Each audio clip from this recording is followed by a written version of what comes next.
ముందు ఒక వ్యక్తిని మీ అందరికి పరిచయం చేయాలి. తెలుగుదేశం పార్టీలో మన ఆల్ ఇండియా సర్వీస్లో ఉన్న బ్యాచ్లు ఉంటాయి.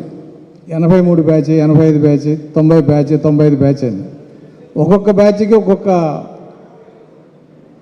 నిర్ణీతమైన అభిప్రాయాలు ఉండే పరిస్థితి నుంచి ఈ రోజున జనరేషన్స్కి ఆ రోజున ఏం జరిగింది, అసలు ఆ తరం నాయకులు ఎవరు అనేది చాలామందికి ఇవాళ తెలిసే అవకాశం కూడా లేదు. ఎందుకంటే ఇది చాలా ఫాస్ట్ లైఫ్, సోషల్ మీడియాలో ఉంటే తప్ప మన పక్కింటోడు కూడా తెలియని పరిస్థితి.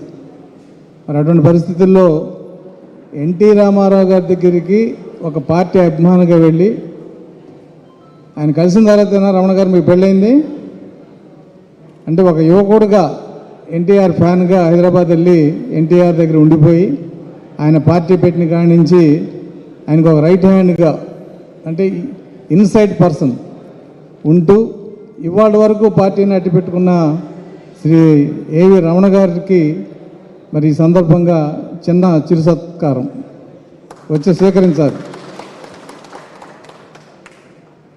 1001 జయంతి ఉత్సవాల రోజున కూడా మేము ఇలా చేస్తాం. మీరు కంగారు పడకండి, పైకి రండి, పైకి రండి.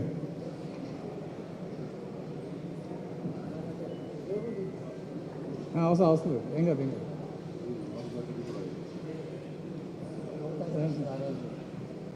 ఇప్పటికీ యువతాయన్న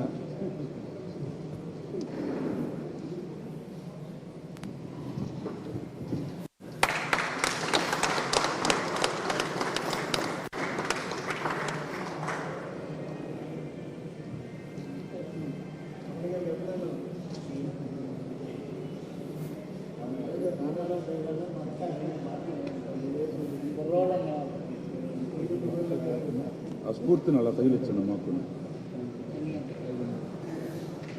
సన్మానాన్ని స్వీకరించినందుకు ధన్యవాదాలు తెలుపుతూ ఈ సభ ముగించే ముందు ఆఖరి వక్త డాక్టర్ ఏఎస్ రామకృష్ణ గారు, మరి ఆయన మాజీ ఎమ్మెల్సీ, అలాగే ఈ ఎన్నికల సందర్భంగా ఆయన సుబ్బారావు గారు, మన్నా సుబ్బారావు గారు ఇద్దరు కూడా డైలీ మన పార్టీ ఆఫీస్ రావటం, మరి ఎలక్షన్ కమిషన్కి ఏదైనా ఉంటే